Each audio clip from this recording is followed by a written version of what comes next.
Chers téléspectateurs de Tandem TV, bonjour et bienvenue dans votre émission de chasse, de traque, de débuscage et de condamnation des antisémitismes, des 50 nuances d'antisémitisme, depuis déjà quelques mois, voire années.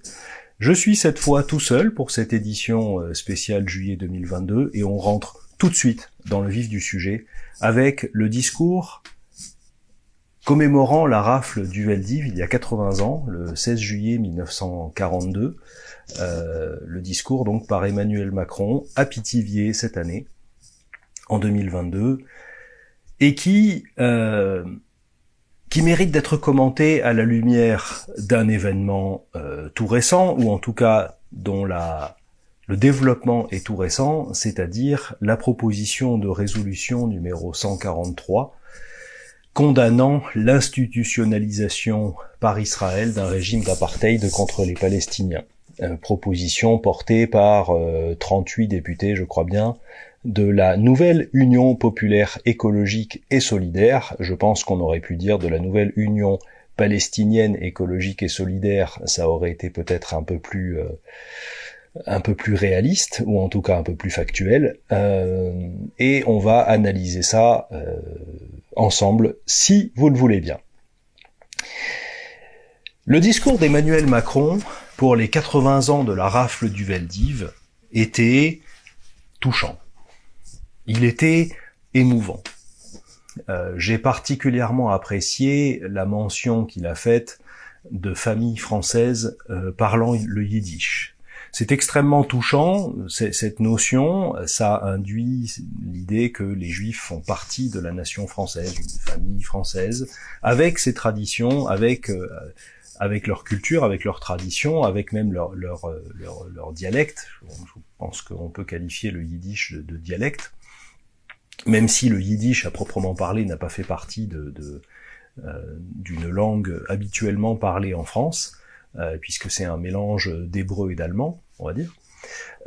C'est complexe que ça, mais globalement c'est ça. C'est assez touchant, effectivement, d'entendre le président de la République, c'est un exemple parmi d'autres choses assez émouvantes dans ce discours, c'est émouvant de l'entendre revendiquer d'une certaine manière des familles françaises de confession juive, des familles françaises juives. Moi, j'ai toujours un peu de mal avec ce terme de confession juive, mais voilà, c'est comme ça que c'est prononcé dans la plupart des discours officiels. Donc une famille juive parlant le yiddish, voilà, c'est cette revendication que les familles juives, avec tout ce qu'elles sont, étaient françaises et elles ont été déportées, raflées et ensuite déportées uniquement parce qu'elles étaient juives. C'est là aussi un point émouvant d'entendre le président de la République française, quel qu'il soit, hein, que ce soit Emmanuel Macron ou un autre, reconnaître la spécificité particulière de cette rafle et plus largement de la Shoah, attachée à l'identité juive des victimes. Donc ça, c'est on ne peut qu'applaudir, j'applaudis, on ne peut qu'être touché par les mentions historiques qui sont faites, la remise en contexte. On ne peut aussi que saluer la non-ambiguïté, je dirais, la clarté du discours dans la condamnation de l'administration française de l'époque, de l'État français, je devrais dire, parce que c'est beaucoup plus l'État français de Vichy que l'administration qui s'est rendue complice, qui est dénoncée par Emmanuel Macron. Mais clairement, voilà, le président de la République a souligné que le maréchal Pétain, qu'on devrait arrêter d'appeler comme ça, je vais me reprendre moi-même, c'est pas bien. Le maréchal Pétain n'est plus maréchal, il faut arrêter de l'appeler comme ça, il a été frappé d'indignité nationale et tous ses grades militaires lui ont été retirés, donc, et d'ailleurs, le président de la République fait lui-même un peu en sous-jacent cette distinction, puisque il parle du maréchal Pétain en 1942, Il est maréchal en 1942 ou en 1940. Oui, en 1940, lorsqu'il signe le statut des Juifs et qu'il l'annote pour l'aggraver, ce qui a été souligné par Emmanuel Macron, il est en effet maréchal. Il ne l'est plus depuis. Donc, lorsqu'on parle de sa responsabilité dans la Shoah et dans la persécution des Juifs en France, il faut en effet parler de Philippe Pétain et non plus du maréchal. Donc Philippe Pétain, Pierre Laval, Louis Darquier de Pellepoix sont nommés comme effectivement des personnages éminents de l'État français de l'époque et qui portent une lourde responsabilité dans la Shoah et dans la rafle du Veldiv et dans toute la persécution des Juifs en France. Ça fait vraiment partie des éléments importants du discours d'Emmanuel Macron, et on ne peut que souligner, en tant que Français, en tant que citoyen attaché à l'histoire et au vécu de la nation, on ne peut que souligner, à mon avis, la volonté par les autorités françaises en 2022 de reconnaître une responsabilité de l'État français, de l'administration française à l'époque, et non pas on souligne que le côté positif de reconnaître cela, au lieu de se planquer comme on l'a fait pendant des années avant Jacques Chirac en 1995, derrière, non, l'État français, c'était pas la France, donc nous ne sommes pas responsables. En fait, depuis 1995, et Emmanuel Macron le confirme ici, il y a une reconnaissance claire du rôle de l'État français au sens de l'appareil d'État, les policiers, les préfets, tous les fonctionnaires attachés au ministère de l'Intérieur et autres d'ailleurs, et qui ont eu à traiter de la question juive. Et ça, c'est, vous savez, c'est le même débat avec l'affaire Dreyfus. Faut-il considérer que la France ne doit pas se remettre en cause, ou faut-il considérer que justement la France doit se remettre en cause? Est-ce qu'elle perd son honneur en se remettant en cause, et est-ce qu'elle garde son honneur en affirmant qu'elle a toujours tout fait bien et qu'elle assume sans se repentir, ou ainsi de suite? Moi, je fais partie de ceux qui considèrent que la grandeur, c'est de reconnaître ses fautes. Donc, je ne peux qu'applaudir le discours d'Emmanuel Macron à Pithiviers, en inauguration de ce jardin du souvenir qui est placé à l'endroit de la gare de Pithiviers aujourd'hui, avec l'ensemble des aspects positifs de ce discours, la reconnaissance de l'État français, la condamnation de l'antisémitisme et le rappel que l'antisémitisme, ou les antisémitismes, le président de la République le dit lui-même, ne sont pas morts, se renouvellent et continuent de polluer la vie publique française, la vie tout simplement des citoyens, parce que le président l'a rappelé. L'antisémitisme aujourd'hui frappe les synagogues, frappe les écoles, frappe jusque dans les cimetières. Donc voilà, tout ça pour dire beaucoup d'aspects très positifs au discours d'Emmanuel Macron. Il y a un mais, vous vous en doutez. Il y a un mais parce que je serais beaucoup plus enthousiaste si vraiment il n'y avait pas de mais. Le mais, si vous voulez, il y en a deux. Les deux mais sont pour moi des défauts structurels, sont effectivement des failles critiques dans la structure du discours d'Emmanuel Macron, mais au-delà de ça, de la pensée au niveau de l'actuel État français, de l'administration française et des différents partis politiques.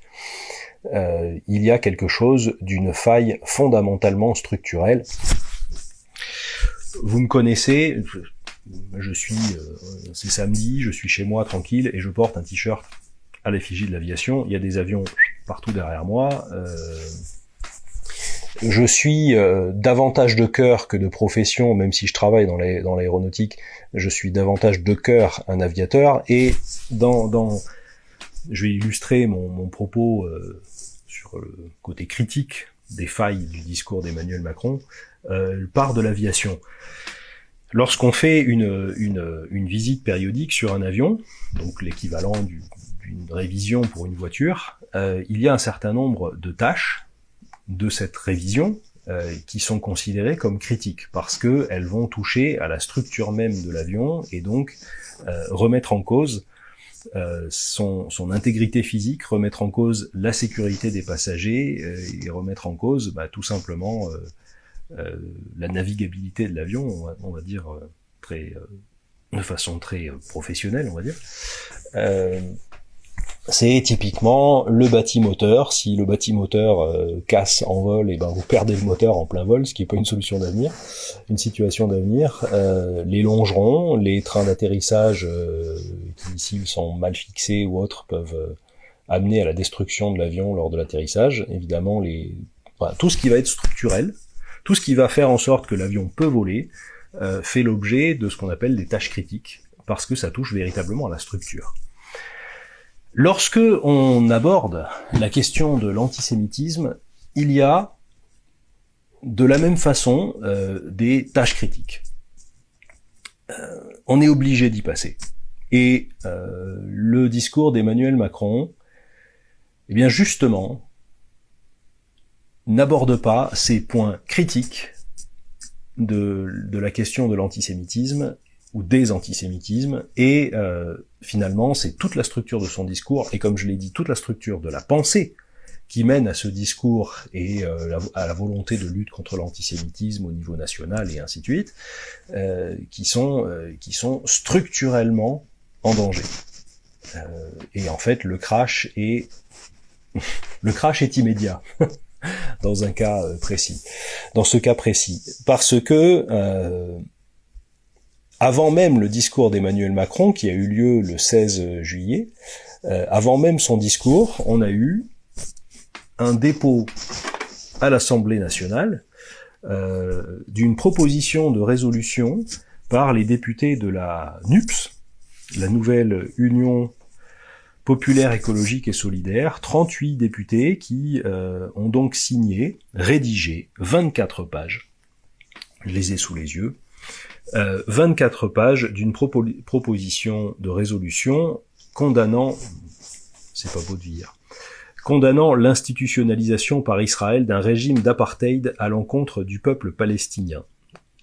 Voilà. Exposé des motifs. Alors, je vais pas vous la lire, je vais plutôt la commenter.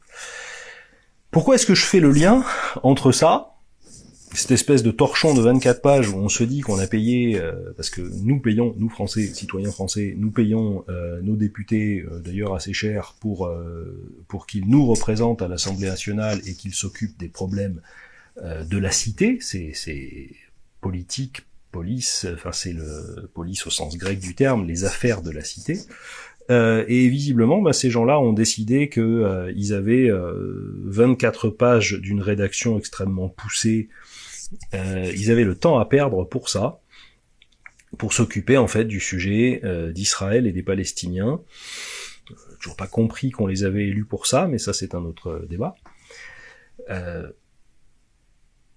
Pourquoi est-ce que je fais le lien donc entre le discours d'Emmanuel Macron et cette résolution ?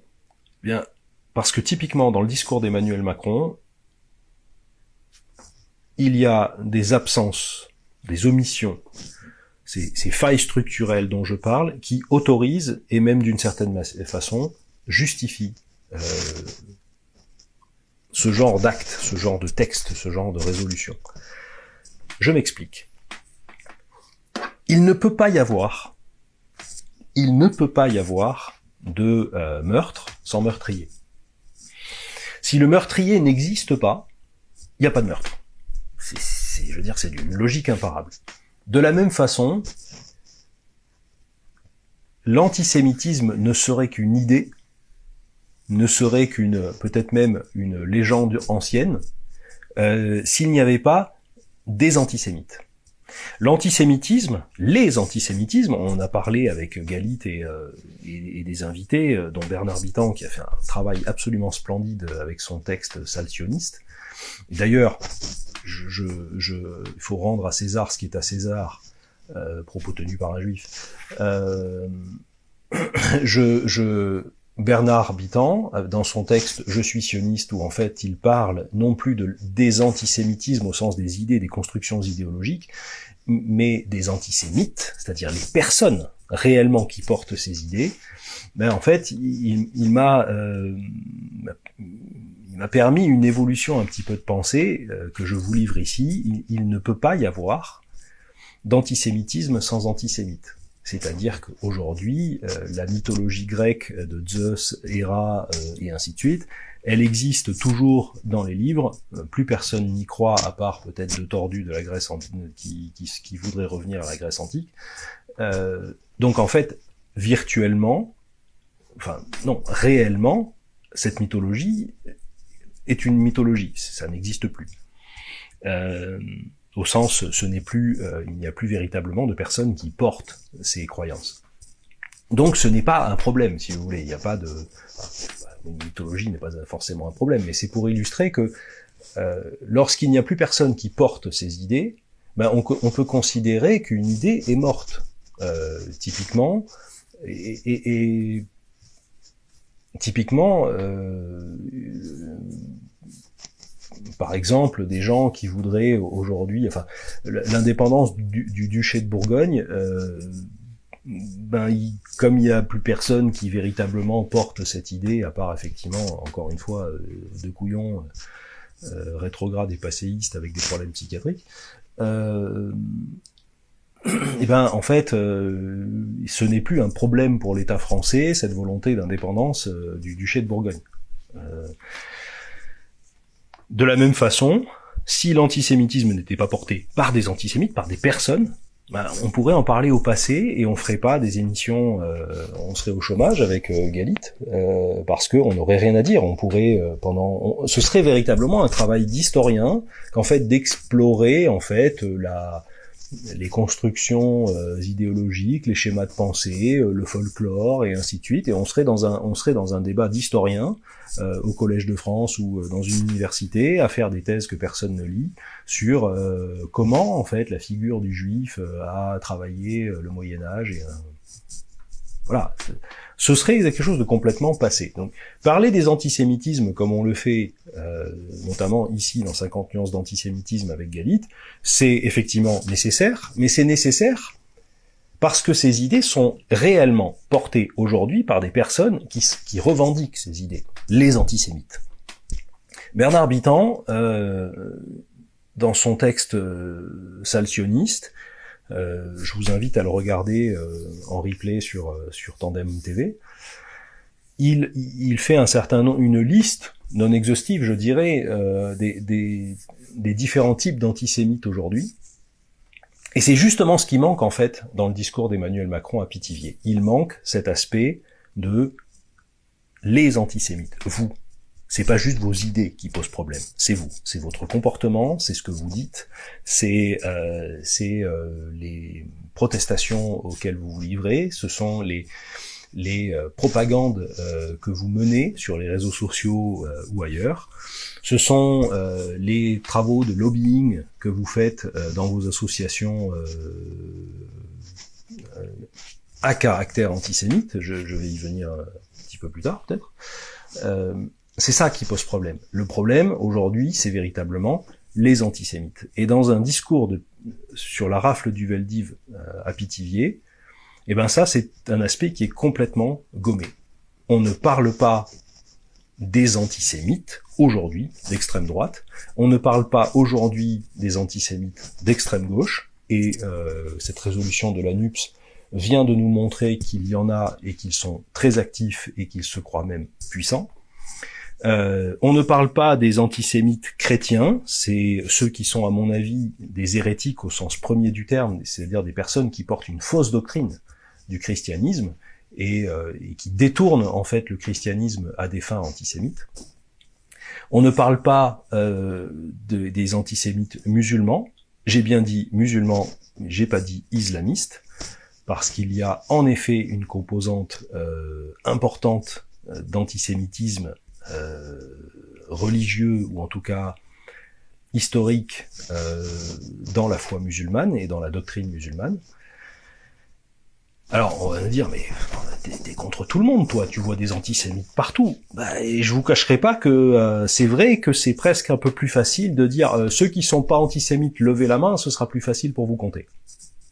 Il y a des moments où je me dis vraiment, il vaut mieux compter les gens qui ne sont pas antisémites, on aura beaucoup moins de problèmes de comptabilité. Mais c'est pas très constructif comme vision. Première faille structurelle du discours d'Emmanuel Macron à Pithiviers, on ne nomme pas les antisémites. Je ne dis pas qu'il faut les nommer par leur nom. Ça sert à rien, effectivement, d'aller faire un discours, faire une liste de gens qui sont antisémites, parce que ça terminerait, c'est idiot et ça se terminerait en procès. Par contre, ça veut quand même dire qu'on refuse de stigmatiser, on refuse d'accuser, on refuse de culpabiliser, ce qui est très à la mode, sauf que lorsque des gens se rendent coupables de comportements comme cela, antisémites, on peut les culpabiliser. La culpabilisation en soi, on veut nous faire croire que c'est pas bien pour plein de raisons. Lorsque la personne est coupable, qu'elle culpabilise, ou qu'on la culpabilise, jusqu'à ce qu'elle se repente, ou qu'elle change de comportement, ou qu'elle arrête ses conneries, et ben ça me paraît justifié. Donc là, finalement, on nous dit que l'antisémitisme, de manière générale, pose problème, mais on ne veut pas stigmatiser, culpabiliser, accuser les antisémites. Ce qui revient à condamner le nazisme sans vouloir froisser la susceptibilité des SS. Qui pourraient se sentir un peu stigmatisés. J'ai pas besoin d'aller beaucoup plus loin dans l'explication.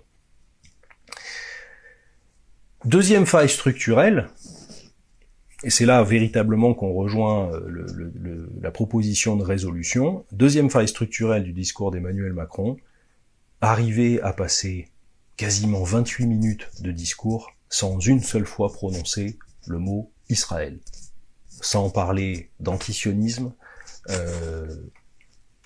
sans parler d'israéliens et de la critique de la politique israélienne, enfin, arriver à faire tout un discours de 28 minutes sur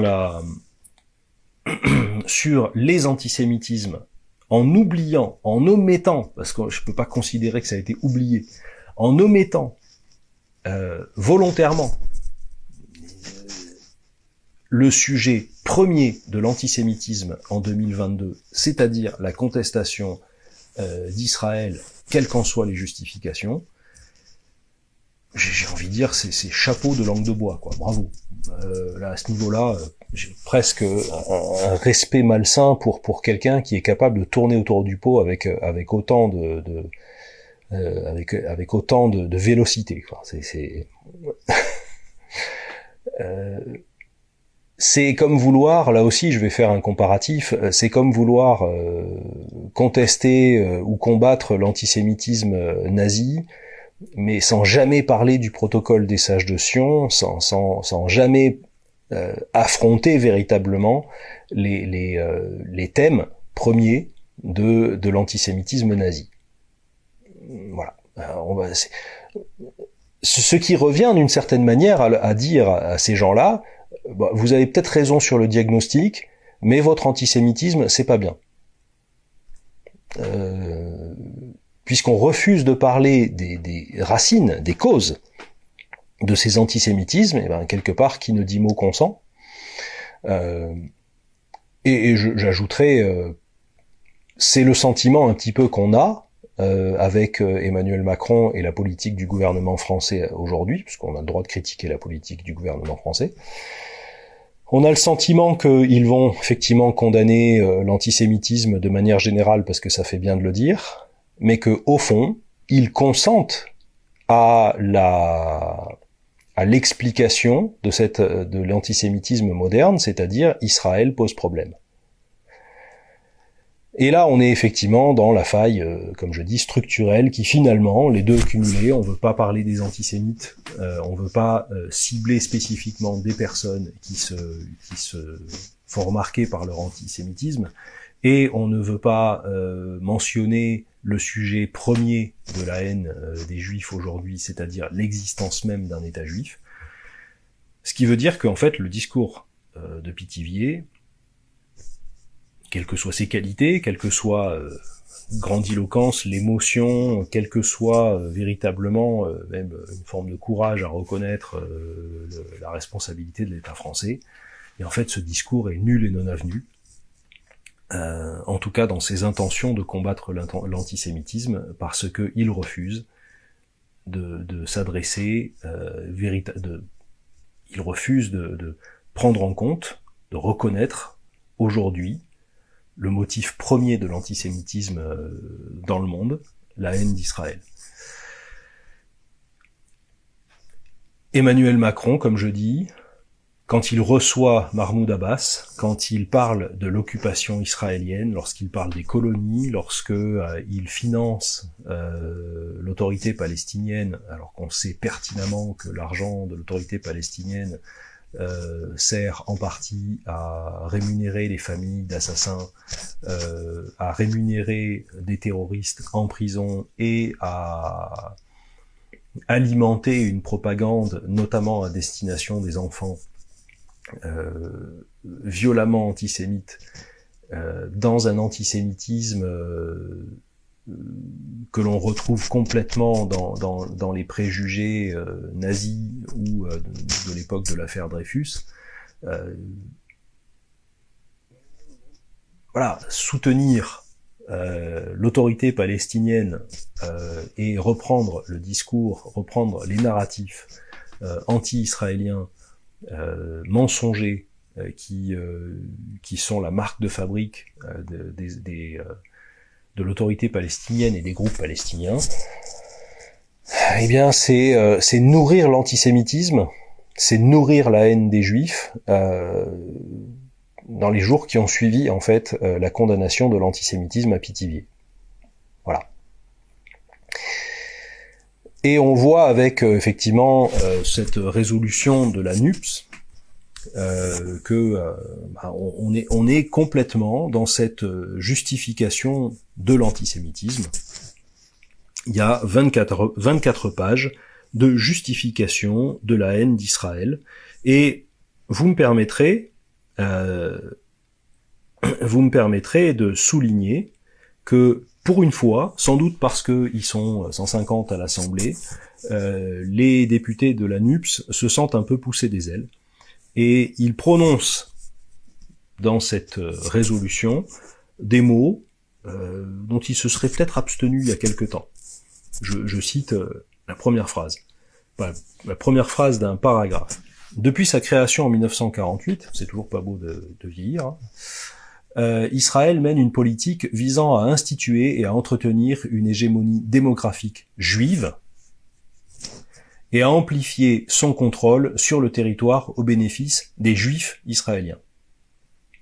Actuellement, tous les territoires sous contrôle d'Israël restent administrés dans le but de favoriser les Juifs israéliens aux dépens de la population palestinienne, tandis que les gouvernements israéliens successifs continuent de nier le droit au retour des réfugiés palestiniens depuis plus de 70 ans.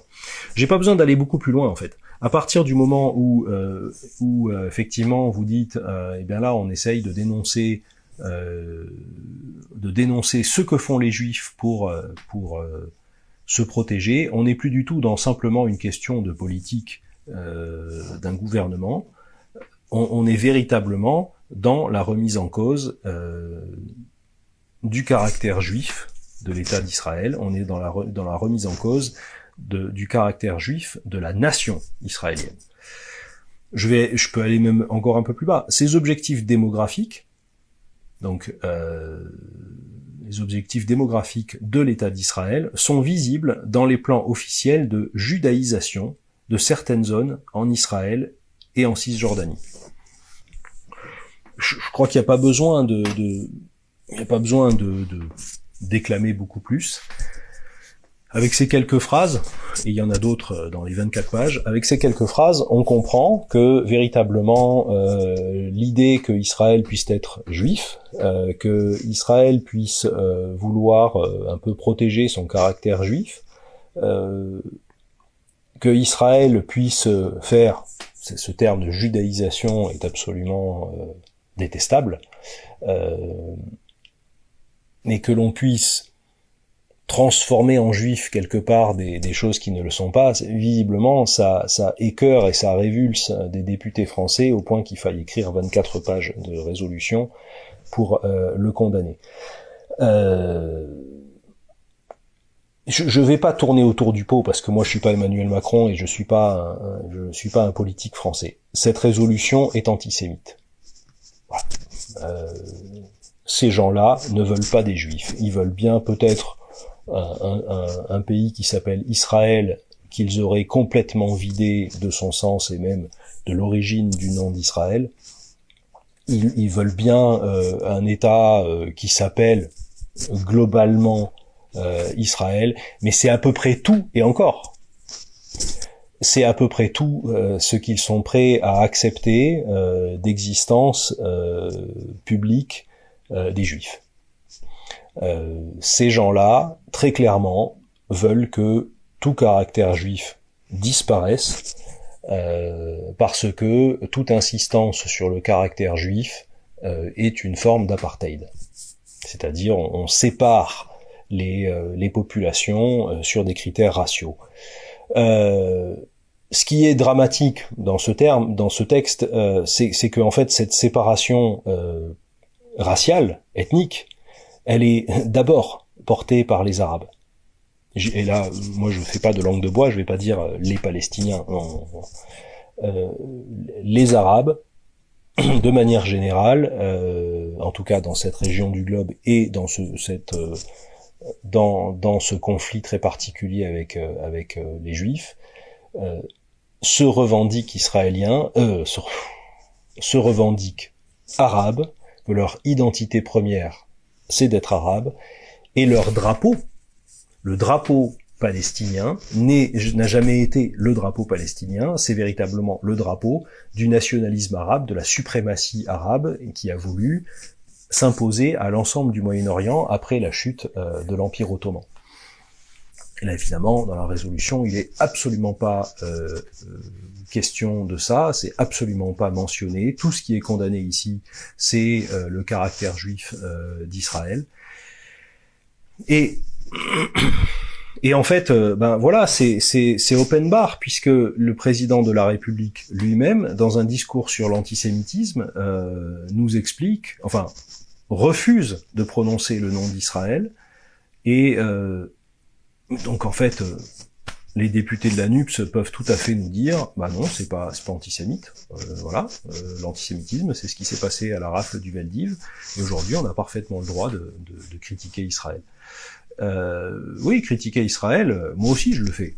Je l'ai déjà fait à plusieurs reprises. Je comprends toujours pas pourquoi Israël reste à ce point tolérant avec des gens qui veulent le détruire.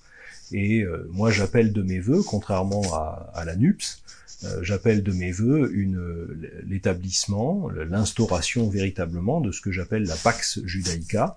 C'est-à-dire, il est temps de laisser les Israéliens dominer réellement et instaurer leur souveraineté sur les territoires qu'ils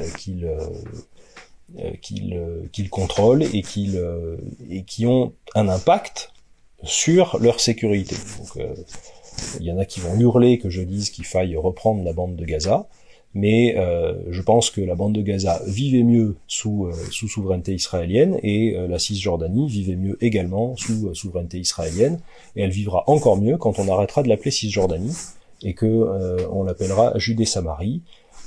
Toute personne d'origine arabe et même de confession musulmane est absolument autorisée et libre de vivre en Israël, à condition de respecter ce qu'est Israël dans sa totalité. À partir du moment où on refuse de respecter Israël dans sa totalité, on finit toujours par revenir à cette notion d'antisémitisme, et donc la personne qui refuse d'antisémite. C'est donc là véritablement les deux failles structurelles du discours d'Emmanuel Macron. On ne veut pas parler, on ne veut pas rappeler que l'antisémitisme est d'abord porté par des personnes qui sont elles-mêmes responsables de leurs idées, de leurs paroles, de leurs actes et ainsi de suite, et qui pratiquent l'antisémitisme.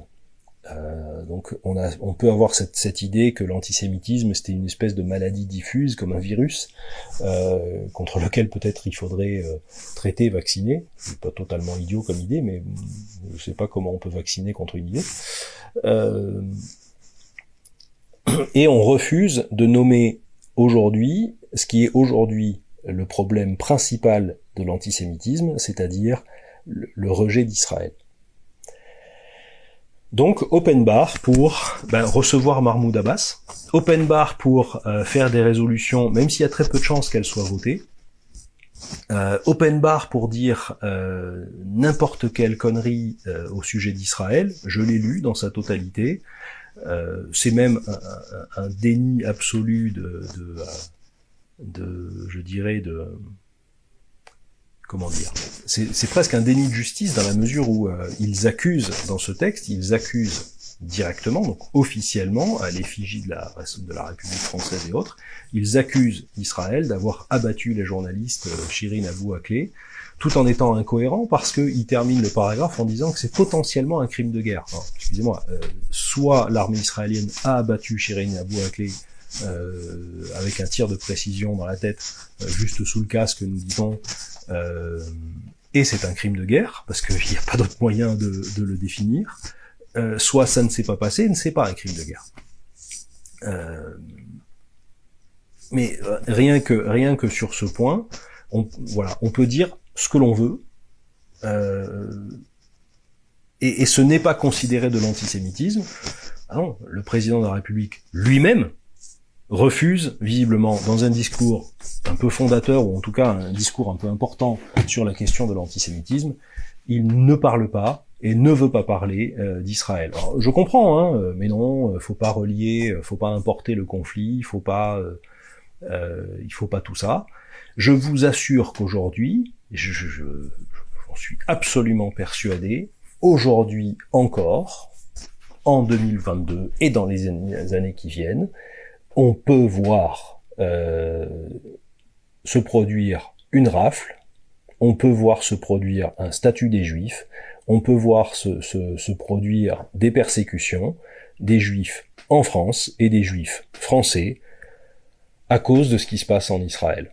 Parce que, par nature, un Juif est assimilé par les antisémites à Israël aujourd'hui, et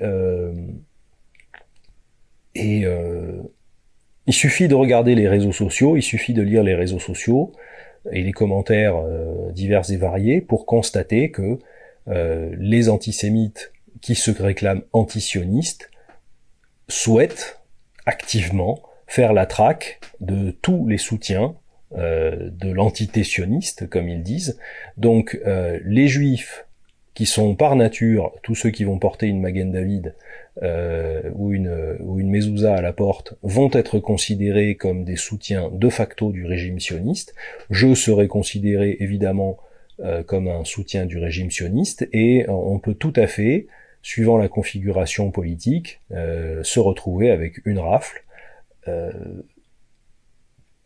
pour débarrasser le pays de cette idéologie sioniste. De la même façon que dans les années 40, on a estimé qu'il fallait débarrasser le pays du complot juif, du syndicat juif, du protocole des sages de Sion, tout ce que vous voulez, et donc considérer que toute personne qui se revendique juive, ou que nous considérons comme juive, est en fait un soutien de facto à ce complot mondial. Aujourd'hui, je l'affirme, aujourd'hui, avec la haine d'Israël qui est justifiée par la NUPS, qui n'est pas dénoncée par Emmanuel Macron, et qui est à peine dénoncée du bout des lèvres de temps en temps au nom de la définition de l'antisémitisme de je ne sais plus quel organisme, l'IHRA, à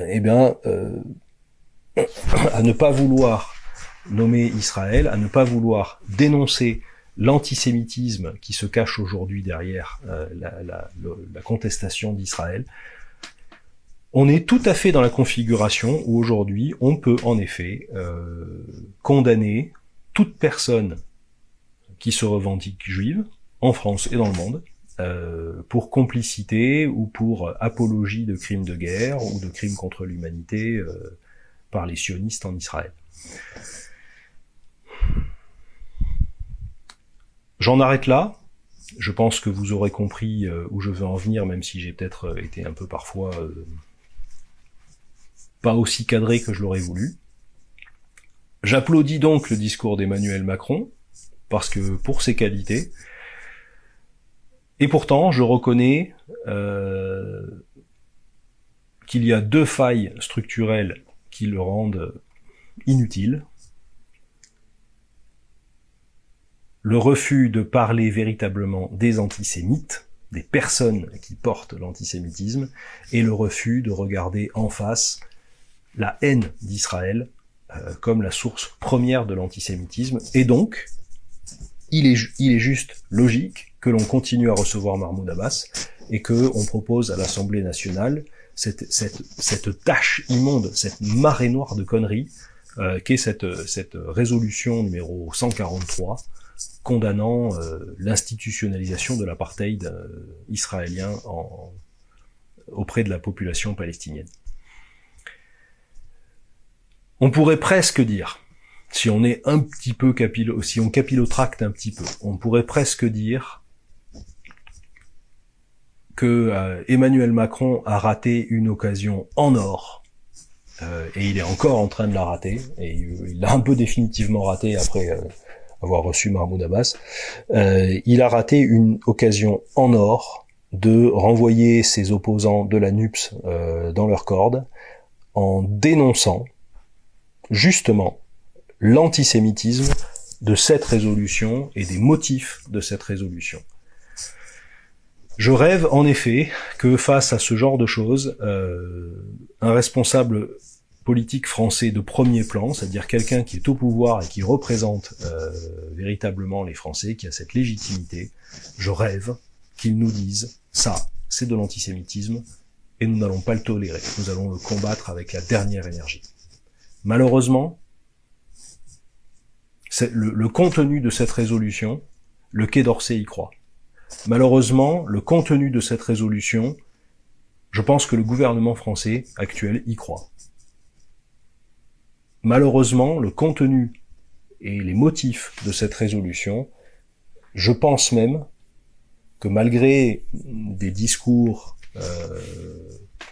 parfois sympathiques envers Israël et qui sont très peu repris dans les médias français, Emmanuel Macron y croit.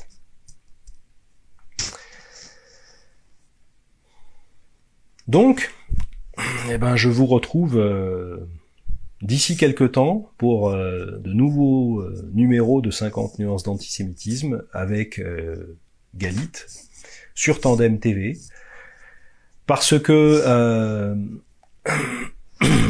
on a encore beaucoup de pain sur la planche pour combattre cette idiotie révoltante qu'est l'antisémitisme et pour combattre ces imbéciles patentés que sont les antisémites et pour combattre cette erreur fondamentale qu'est la contestation d'Israël.